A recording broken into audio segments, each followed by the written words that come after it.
Yon.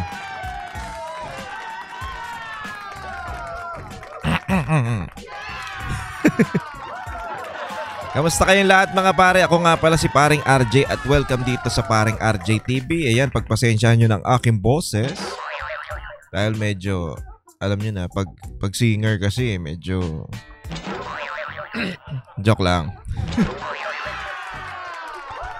At kamusta kayong lahat? Kamusta kayong lahat? Sana okay po kayo. Sana okay kayo. At alam nyo naman, dahil tag-ulan na ngayon, mahirap ngang bumiyahe. At syempre, uso ang sakit. Kaya nga, mag-iingat po kayo at uminom kayo ng vitamins nyo.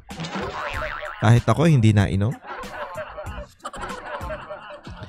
Anyway, sana okay po tayong lahat dito sa Pilipinas. At syempre, dyan sa mga kababayan natin sa iba't ibang panig ng mundo. Ingat po kayong lahat, ha? At by the way nga pala, dahil nung 15 hindi tayo nakapag kasi Sunday yun eh. Sabi ko i-release ko yung sasabihin ko yung mechanics ng ating charity work at yung syempre ilalapag ko yung email address ko. So ngayon na nga po yun. Inabot ng 17 kasi hindi tayo nakapag-vlog hapon eh. Pasensya na naman. So ito mga kababayan, hindi ito malaki ha. Huwag kayong mag-expect na talagang bonggang-bongga yung... Hindi ganon. Baga parang lang natin to, i-share lang natin yung blessings ng kahit konti lang naman. Konti lang. Hindi tayo yung talaga namang masasabi mo na yung bonggang-bonggang bigay. Hindi ganon. Maliit lang po ito ha. Huwag tayong mag-i-expect. Pero gusto natin makatulong tayo kahit papano. Makatulong tayo sa maliit na bagay, malaking bagay na yun para sa ibang tao. Okay? Okay?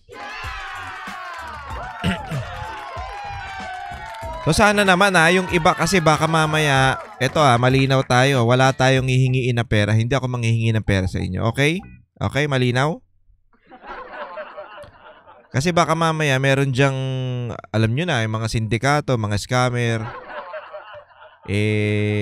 gagawin ng lahat para makapandaya sa kapwa. Hindi tayo ganun. Ang gagawin ng iba dyan, baka mamaya maghingi sa inyo ng ng pera. Wala, hindi tayo manghihingi under sa pangalan ko. Hindi tayo manghihingi. Malinaw? Baka sarili nating pera to ha. Pag kayo, bahala kayo dyan ha. Wala akong kasalanan dyan. Huwag kayong pag nagpagoyo kayo sa mga yan. Okay? Sana okay ha. So meron akong dalawa ditong dalawang parang application. So ito yung una, yung para to dun sa mga may gustong tulungan. Okay? Yung mga halimbawa, kaibigan nyo, gusto nating tulungan. Eto yon, yung pangalan nyo po, kayo, tapos contact number. Kailangan nyo sundin to para hindi tayo magkaroon ng kalituhan, okay? Tapos patayin ko nga muna yung aking music para magkaintindihan tayo. Tapos beneficiary, ito yung gusto nyong tulungan. Okay, tapos yung contact number nila. Para syempre matatawagan natin pag papunta na tayo dun sa lugar. Okay ba? Okay? Tapos beneficiary address. Ito yung address nung gusto nating tulungan. Yung kaibigan natin, kapitbahay natin, kamag-anak natin. Okay, ito yun. So sa NCR lang po muna. NRC. Ba't mali ito? NCR po yan. Babaguhin ko na lang. Sa NCR po muna tayo, okay? Kasi hindi natin kaya yung mga bandang iba na, yung malalayo na. Hindi ito muna tayo sa malapit. Sa Manila lang kung maaari. Manila lang, okay? Huwag naman malayo. Baka mamaya yung ibibigay natin, mas malaki pa yung gas. Gagastusin natin sa gas at sa toll. Hindi, huwag naman sana. Yung malapit lang po sana ha. Kung maaari, nandito lang po muna sa NCR. Ang gusto nating tulungan. Okay po ba yon? Tapos picture ng beneficiary, okay? Yung picture ng gusto nating bigyan ng tulong. Yun po ha. Sana malinaw to ha. Pwede nyo namang i-post tong pasensya na, kamot ako ng kamot, ina-allergy yata. So, ay, pwede nyo tong i-post. Ha? Post ha, post. Para, syempre, ilista nyo na yan, isulat nyo. Para hindi kayo malito. Okay, okay? Mahalaga yan yung address, yung contact number nyo. Actually, lahat mahalaga. So, ito yung gusto nyong, alimbawa, may kabag-anak kayo, kaibigan kayo na gustong tulungan. Ito yon, okay? Tapos, ito naman yung kung kayo, kailangan nyo, kaya gusto nyo yung sarili nyo, yung pamilya nyo matulungan, o kaya ikaw mismo, di ba? Pangalan mo, contact number, beneficiary, but NRC to. Taka-taka dito ni RJ. Beneficiary address, ibig sabihin kayo, yung address nyo, tapos yung picture nyo, okay? Okay po ba yon? Malinaw? Ang dun sa gusto nyong tulungan is ito. Ayan, yung contact number mo, yung gusto mong tulungan, tapos contact number, beneficiary address, tapos yung picture ng beneficiary. Okay, dito naman, kung ikaw naman, yung pangalan mo, contact number, yung address mo, at yung picture mo. Okay? Okay, malinaw, Manilaw? Maninaw. Malinaw po ba, Manilaw? Manilaw. Malinaw po ba mga pare, mga kababayan, mga banateros? Ha, malinaw tayo dun ha. Yung gusto mong tulungan, picture mo, pangalan, contact number, pangalan na gusto mong tulungan, contact number, ganyan lagi ha. Tapos, huwag kayo mag-expect na halimbawa, yung hindi pa kayo nakukuha. Excuse me. Hindi kayo na kukuha pa o nabubunot pa. Okay ha. Ano lang tayo dito, kung maaari gagawin natin to once a month, twice a month, depende po sa natin, sa schedule ha. At syempre sa kita natin. So, ganun po sana. Huwag tayong, halimbawa, medyo matagal kayo, ganun. Wala ka naman ganyan. Makakakilala mo lang yan ganyan. Huwag tayo masyado pong demanding kasi mahirap maging demanding. Basta lang yung huwag tayo mag-expect masyado patungkol dito sa ating, lang to konting tulong lang to para makabawi tayo sa mga subscriber natin. At syempre, para kahit papano, matulungan natin yung mga kakilala natin na mahirap o mga, halimbawa ako, subscriber ko, nag-subscribe ako kay paring RJ, gusto ko matulungan yung kapatid ko. Diba? Ganun lang. Wala akong kakayahan. Kumbaga, parang yun na yung tulong mo. Pero, huwag kayo mag-expect na masyado, ha? Alam nyo naman, mga Pilipino, masyadong nag-e-expect. Anyway, yan lang yan. Tapos, ito ang aking email address, okay? Ay, mali. Yan. Ito po. rjpudina0930@gmail.com. Okay? Okay, malinaw? Ilalagay nyo yan doon sa basta mag-email kayo tapos ang ilagay nyo doon sa sa subject is charity para madali nating mabasa. Okay? Basta kung sino yung mauna, yun po ang uunahin natin. Pero depende po yan kung malayo, hindi ko po kaya yun. Okay? Kung maaari dito lang po sa NCR. Pwede po ba yun? Ha? Pwede. Okay? Pwede. Sige. Sa NCR lang po muna magkakalinawan tayo ha. Minsan kasi masyado tayong makulit Hindi natin kaya talaga yan Hayaan nyo, pag pag lumaki ang channel natin at nagtuloy-tuloy, malay mo, umabot tayo dyan sa Visayas at Mindanao, ha? Tsaka sa mga karatig bayan natin sa Luzon, kung yung malalayo. Depende po talaga yan, ha? Okay? Ito po, ulitin ko, rjpudina0930@gmail.com. Diyan po kayo magpapadala ng inyong application kuno. Mga kababayan, uulitin ko, hindi tayo manghihingi ng pera o kahit sinong manghihingi ng pera sa inyo. Huwag nyong huwag nyong i-entertain Hindi po ako yon. Malinaw? Malinaw tayo dyan Sariling pera natin to at para lang makatulong tayo kahit papano sa ating mga kababayan. Okay ba yun? Okay ba yun? Okay, thank you. Kung okay. So, pag-uusapan na natin tong patungkol nga dito kay Pangulong Duterte na makakalaya na nga daw. Ang kasamaang palad, hindi siya makakauwi sa Pilipinas. Kumbaga, ito yung tinatawag na interim, basta ganon. Ano nga tawag dun? Interim release. Ayun yung sinasabi na pwede daw makalabas si Pangulong Duterte pero hindi siya makakauwi ng Pilipinas habang iniimbestigahan pa siya. Doon lang siya sa mga miyembro ng ICC na bansa. Okay? Malinaw ba mga kababayan? So yun daw po yun. At ano bang ibig sabihin ng interim release?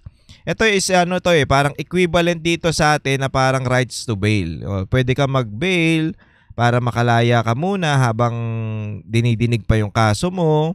Kasi yung kay Pangulong Duterte is pre-trial pa lang yun. Yung kaso niya. Kaya ang purpose ng interim release ay para makalaya siya, syempre. Pero somewhat similar dun sa ating bail dito sa Pilipinas na makakalaya habang dinidinig pa yung kaso o yung pending pa yung case niya. Ang pagkakaiba lang po niyang interim release under the Rome Statute is hindi siya masasabi nating hindi siya matter of rights. So parang kasi pag dito sa atin sa Pilipinas, pag nag-bail tayo, matter of rights yun. Karapatan ng Pilipino yun o karapatan natin yun na mag-bail tayo o magpiyansa para tayo makalaya pansamantala. Okay. Dito, hindi siya matter of rights. So, hindi porket tag-apply yung akusado, which is dito nga sa issue na to, si Pangulong Duterte sa ICC, automatic papalabasin na siya. Pero hindi natin sinasabi na hindi siya makakalabas. Okay? Parang hindi lang yung automatic. So, ang mangyayari dito meron niyang specific grounds o mga requirements para payagan siya ng korte na makalabas sa detention. So, ang kaibahan pa nito hindi siya dun sa dahig makakalabas. Hindi lang siya dun. Ang gagawin sa kanya, ipapadala siya dun sa mga masasabi nating yung miyembro pa ng ICC na bansa sa Asia, okay? So eto nga meron dito is ang mga sinearch ko sa Google ang mga natin dito is Brunei, Cambodia, Indonesia, Laos, Malaysia. Hindi ko alam yung Malaysia, hindi ako sure dito sa pagdating sa Malaysia. Alam ko hindi na yata Pero nakasama yan dito. Okay? Myanmar, Philippines, ewan ko yung Philippines hindi na rin pero nakasama pa rin dito. Tapos Singapore, Thailand, and Vietnam. So ayan yung mga bansa na miyembro pa ng ICC. Pero yung Malaysia at yung Philippines hindi na Kasi 'di ba inano na nga ni Pangulong Duterte na hindi na tayo miyembro niyan. Kaya tanga-tanga lang nitong Marcos administration, binigay pa rin si Pangulong Duterte. Wala talaga. Technique nila yan So yan ang ngayon, yan ang issue ngayon. Pero panoorin muna natin tong balita na to kasi may balita patungkol dyan. Oops, teka lang. Hiniling ng kampo ni dating Pangulong Rodrigo Duterte sa International Criminal Court o ICC ang interim release o pansamantalang paglaya at paglipat ng dating Pangulo sa isang hindi pinangalanang bansa. Sa isang dokumento na makikita sa ICC website, nakasaad doon na may isang bansa na nagpahayag ng kahandaang tumanggap kay dating Pangulong Duterte habang siya ay pansamantalang nakalaya. Nakasaad pa sa petisyon na nakahanda ang naturang bansa na Hiniling ng kampo ni dating Pangulong Rodrigo Duterte sa International Criminal Court o ICC. So daw to, hindi pa daw pinapangalan ng bansa kung saang bansa siya parang ipapadala. Pero parang positive. Alam nyo kung bakit? Kasi meron ng mga bansa na gustong tumanggap kay Pangulong Duterte. Ibig sabihin, ganun kasikat talaga si Pangulong Duterte.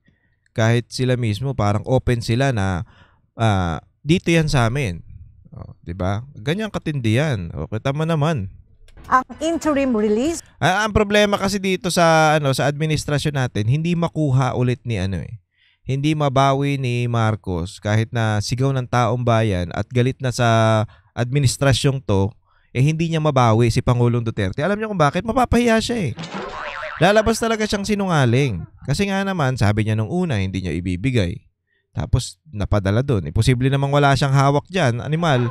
Alam nating lahat yan na siyang presidente ka, ikaw ang pinakamataas. Tapos sasabihin mo, wala kang kinalaman. Baliw ka ba? Tapos, ngayon, ang lumalabas dyan, alam naman natin na wala talaga tong hindi talaga to magpupush through Kaya, parang, ang diskarte ngayon, siya sa ibang bansa, hindi siya mapauwi dito. Bakit? Kasi nga naman, mapapahiya talaga tong Marcos na to. Kasi ikaw nagpadala doon, tapos binawi mo rin, di ba? Anong ginagawa ni Marcos ngayon? Nag-teacher, nagkakarpintero, anong katarantaduhan? Talaga naman. Marohas na marohas ang style. Panahon ng parang panahon ng dilaw di ba? Mga dilawan Kaya style nila buhat ng sa palengke, kargador. Tapos kulang na lang magbike ka ng ng pedicab, Marcos. Maging pedicab driver ka.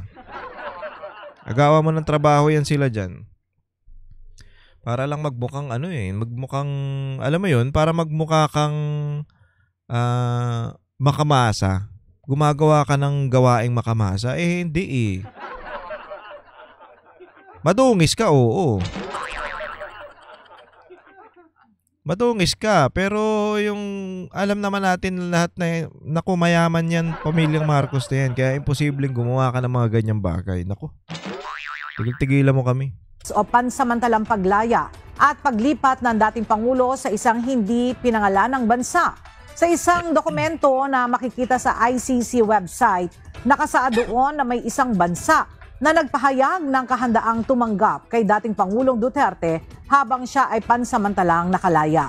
At sino kayo mga pare i-comment nyo nga diyan kung kung saan bansa kaya yan si Pangulong Duterte mapupunta. No, nakakatuwa 'yun kung kung saan bansa yan pupunta kasi biruin mo naman sa dahig nga ang daming tao nagrarally doon araw-araw. Ang daming tao nasa labas ng sa ICC. Pag pumunta yan diyan sa lugar na yan masasabi natin diyan sa tinatawag na yung tatanggap nga na bansa para sa kanya malamang magbo-boom yung nila diyan, tourism. Pero hindi dahil maganda yung lugar nila. Magbo-boom yung tourism nila dahil kay Pangulong Duterte. Di ba? Kasi syempre may maraming mga Pilipino na gusto makita si Pangulong Duterte. Gusto makita ulit kasi sabi nga ni Baste, Pulong ba o si Baste kung hindi ako nagkakamali, pumayat nga daw si Tatay D. Yun, ang mga Pilipino syempre nag-aalala dun sa presidente natin.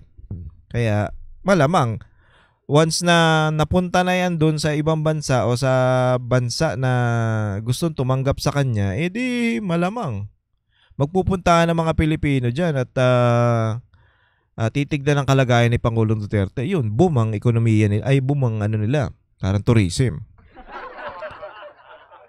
Pero magiging tourist spot si Pangulong Duterte. Di ba? Nakasaad pa sa petisyon na nakahanda ang naturang bansa na ipatupad ang mga kondisyon na maaaring itakda ng ICC. Iginiit din ng kampo ni Duterte na hindi siya kwalipikado para sa karagdagang pre-trial detention.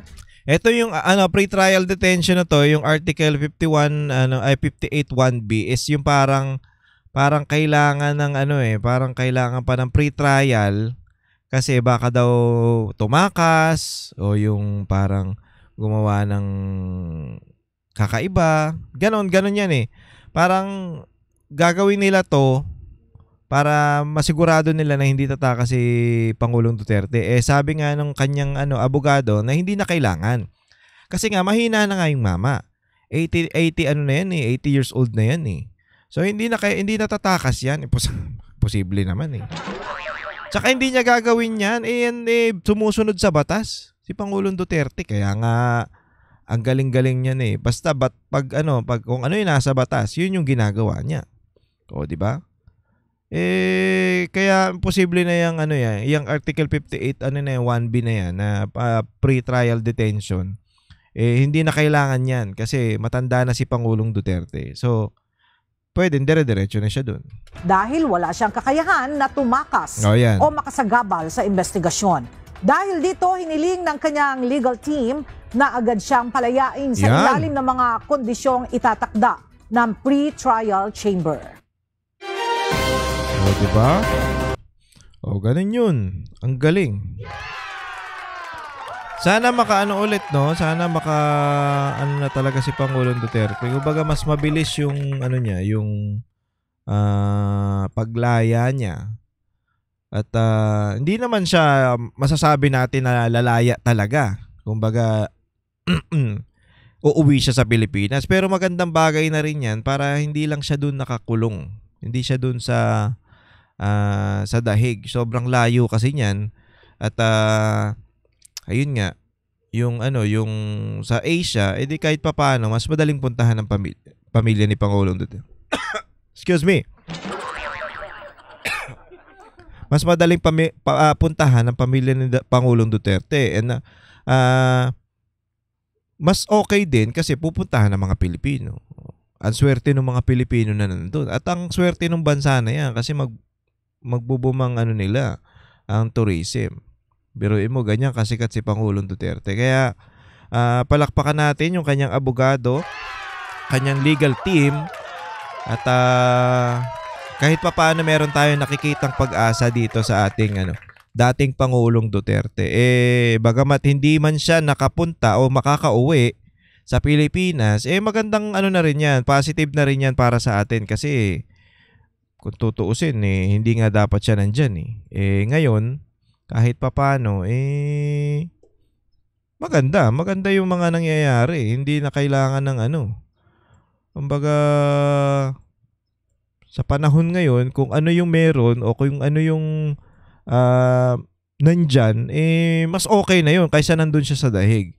Hintayin pa natin tong si Marcos na mawala para magtuloy-tuloy na yan at mabawi si Pangulong Duterte. Hindi naman talaga kailangan nandyan yan kasi meron tayong justice system dito. Ewan ko lang tong presidente na to. Napakatanga So sana nga mapalitan na yan kagad. Hindi natin alam, depende sa kondisyon niya kung paano siya mapapalitan. Pero napansin nyo ba si Marcos parang pag hingal na hingal.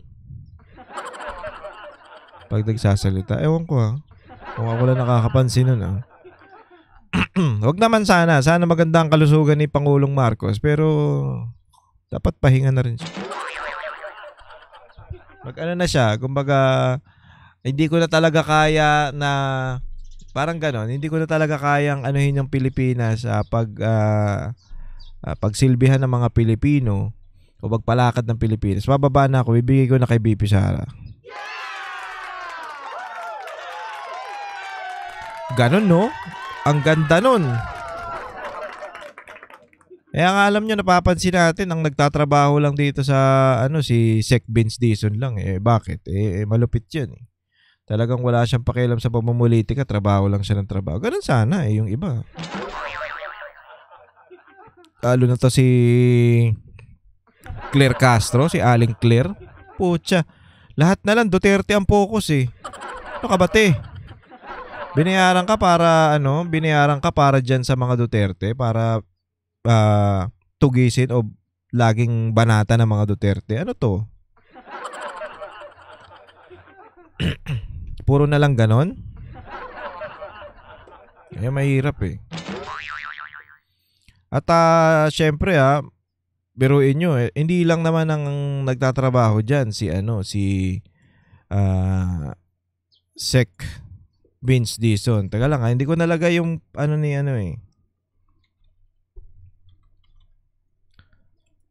Ito. Taga lang Wait lang. At alam nyo ba, maraming nagpapakalat na patungkol dito kay Senator Bongo.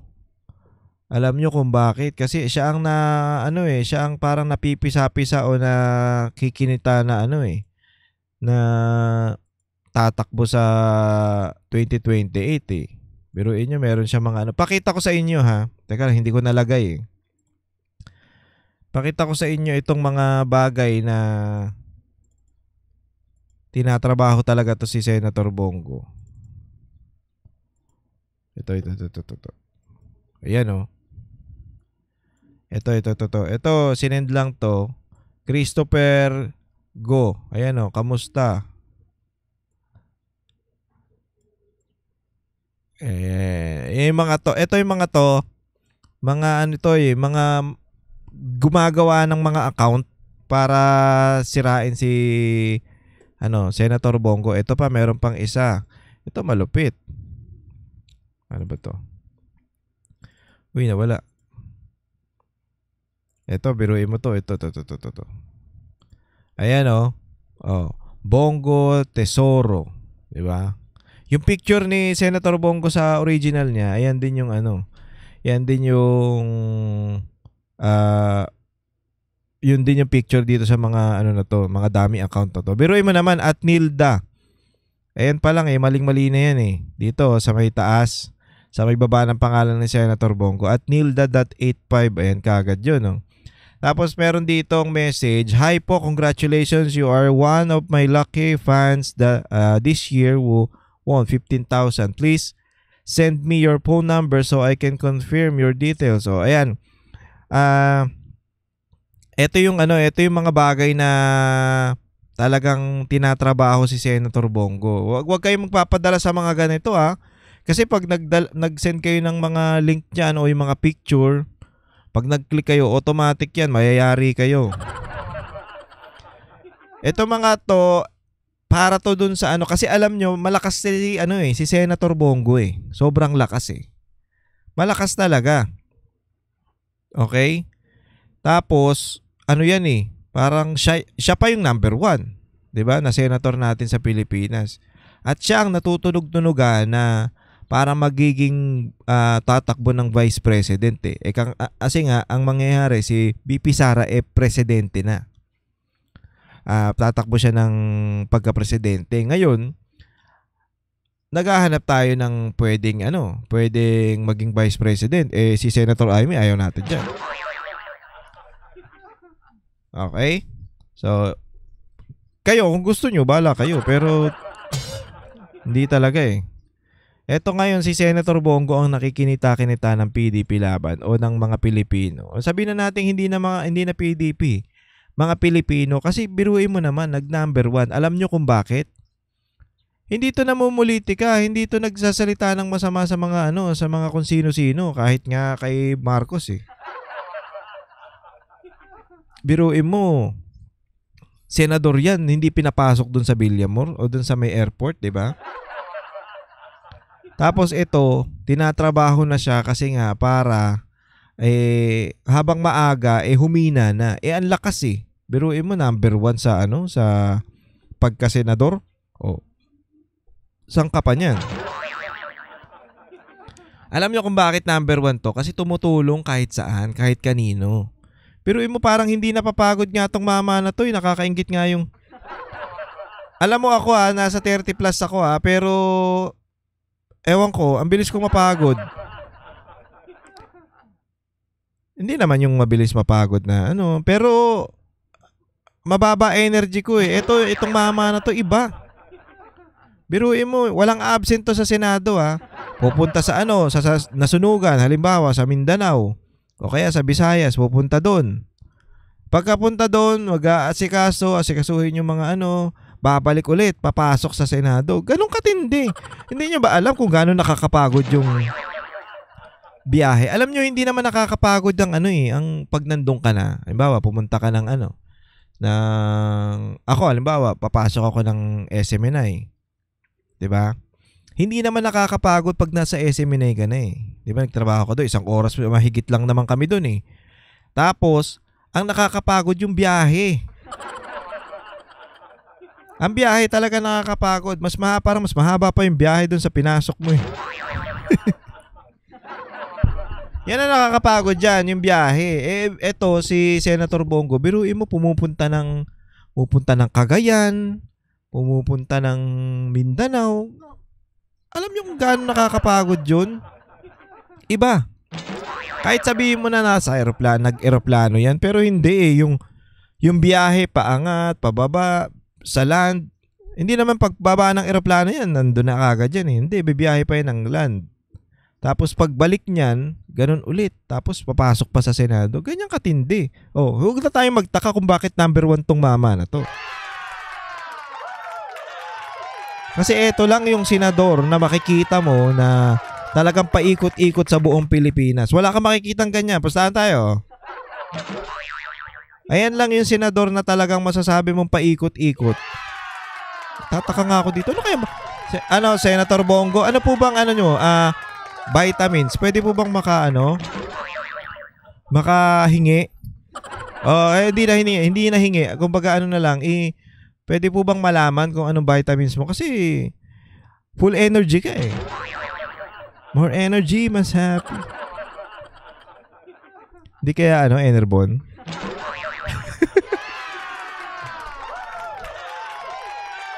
Ay, hindi. Kasi alam nyo, kung saan kinukuha ni Senator Bongo yung energy niya, dun sa mga Pilipinong naniniwala sa kanya. Yes! At dun sa mga Pilipinong natutulungan niya. Biruin mo, simple-simple ng mama kumakain ng lugaw dyan sa saan makakita ng... Panalo na yan ha. Biruin mo, nanalo na yan ng eleksyon. Ha? Hindi niya na kailangan magbaganong-ganon. Yung iba makikita mo dyan. Tuwing eleksyon lang makamasa, kakain ng fishball, kakain ng ng taho, kakain sa kaldero. 'Di ba? Doon mo lang makikita yung mga animal na politiko pag eleksyon. Diyan nagpapakamasa yung mga hayop na yan. Pero pag wala ng eleksyon, may nakita ba kayong ganyan? After election, nagtatrabaho na. Senator Bongo number 1. Pero yung ibang mga, syempre, yung ibang mga nanalo, ba't ganun yun? Syempre, yung ibang mga hindi pa nakakaupo, na first time pa lang uupo ngayon, syempre, hindi pa yan. Pero yung mga, ewan ko, yung iba dyan, ha? Pero pansinin nyo, si Senator Bongo lang ang talagang masasabi natin na biruin mo, tapos ng trabaho kagad, trabaho lang ng trabaho. Kaya nga ang lupit ng bisyo nito ni Sir eh. Yung iba kasi mga bisyo yosi, inom, chicks, droga, rugby, di ba? Coke. Hindi ko naman sinasabing yung mga official natin na ganyan ng wala kang sinasabing ganyan. Pero ito si Senator Bongo, iba yung bisyo. Bisyo ang tumulong sa tao, bisyo ang magserbisyo. Ganyan dapat ang mga senador. Ayan kung ano ang pinipili niya eh. Ang tagal-tagal ng senador dyan hindi pa natin maramdaman. So ayan, mag-iingat po kayo sa mga ganyan kasi nag-uumpisa na silang atakihin yung mga malalakas. So, yung mga, siyempre, malakas talaga yung Senator Bongo. Talagang tatrabahuhin nila yan. At isa pa, kaalyado ni Pangulong Duterte. Tingnan nyo, tinatrabaho na nga eh. Sinasabi nila, bakit daw hindi napunta dun sa dahig eh. Kahit di naman yan pumunta dyan sa dahig, tignan nyo naman, halos hindi napapagod ikot-ikot sa Pilipinas at nagbigay ng tulong. Ganong katindi yan, oh. Saan ka ba naman nakakita ng ganyan senador? Yung senador na iba, nako. May kilala nga ako dyan magpapapicture lang, tinabig yung kamay. Babae yun, babae. Oh, pero itong mama na to talagang kahit na saan, kahit na kahit sa mga lugar na talagang may hirap, nandun siya. Oh. Hindi napapagod, ewan ko nga, basta. Senator Bongo, kung ano yung vitamins mo, paki-advise naman, tip naman, tip. Hindi yung tip na pera po, yung tip naman para alam namin yung vitamins mo at ayun na rin na mainom namin. Anyway, maraming salamat po sa inyo mga pare. Hanggang dito na lang po ang ating video. Ingat po kayong lahat. Ay, wag nyo kakalimutan ito pakita ko nga ulit. Ito yung ating email address, rjpudina0930 para dun sa ating charity work. Sana suportahan nyo Hindi naman kailangan ng pera pag suporta. Suportahan nyo lang sa pag-like, share, and subscribe dito sa ating channel. Yan, masaya na tayo dyan, okay? Huwag tayong gumaya dun sa mga vlogger na nangingi ng pera.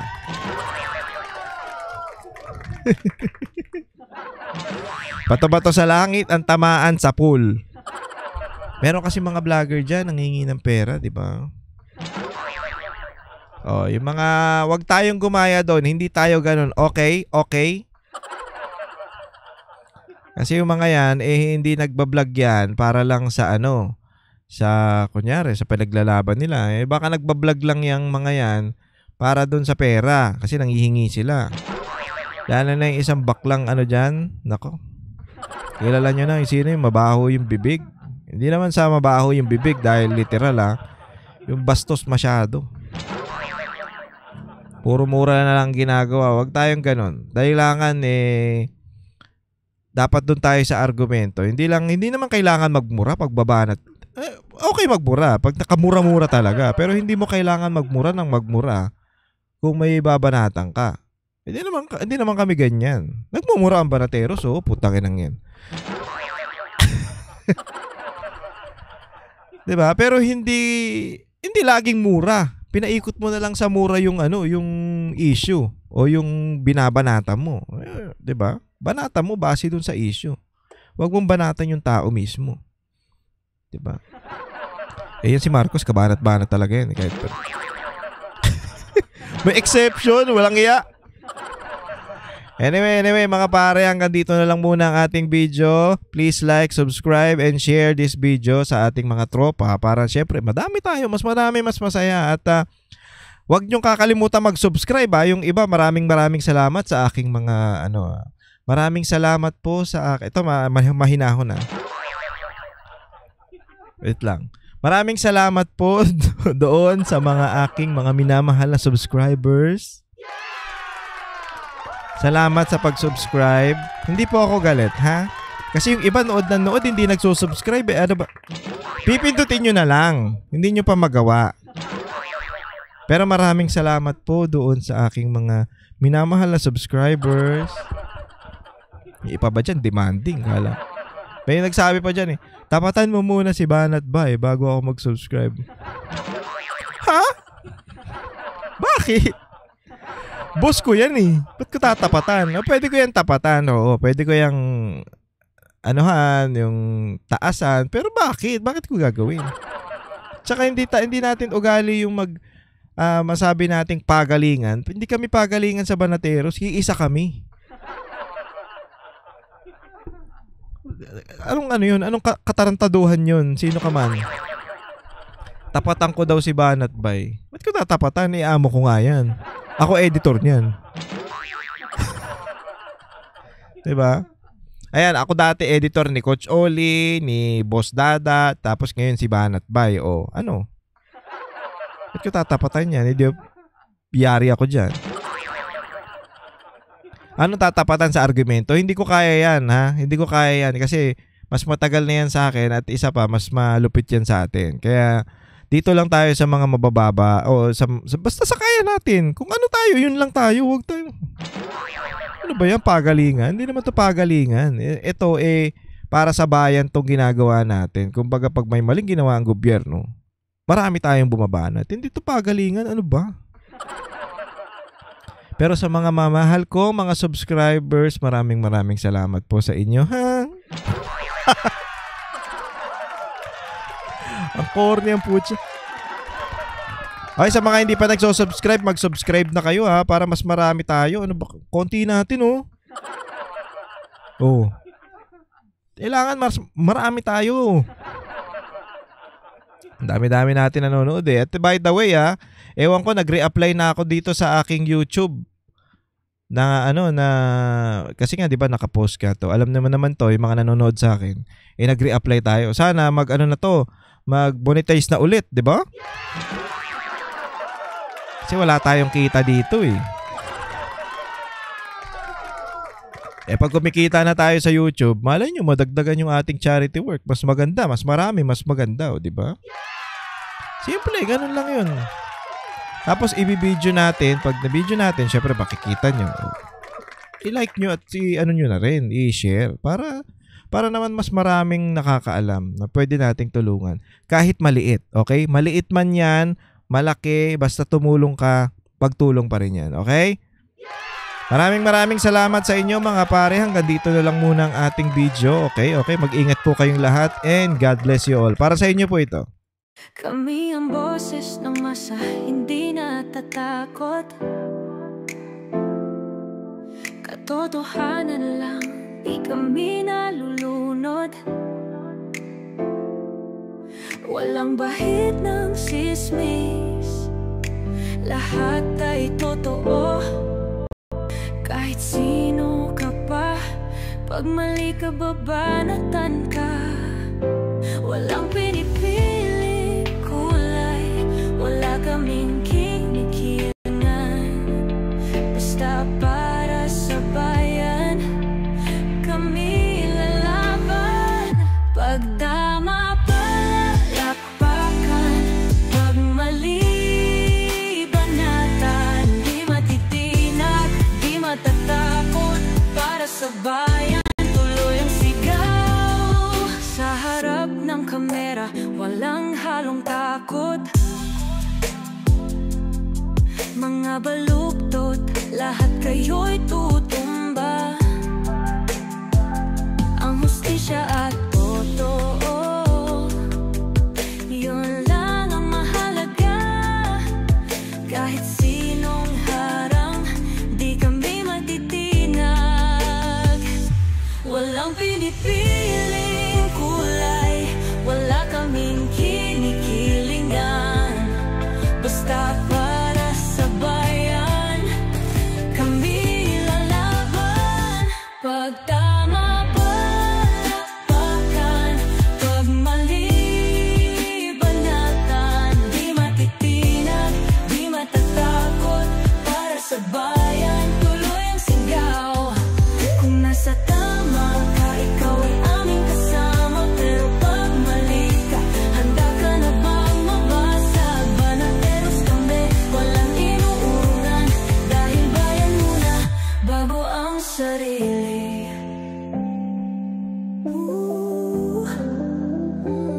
Bago ang sarili.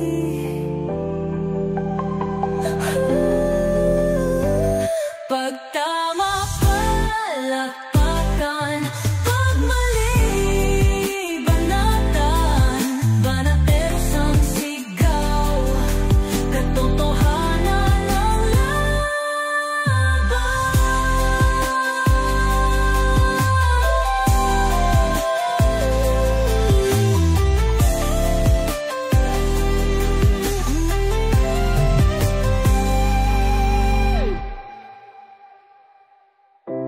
Sa harap ng kamera,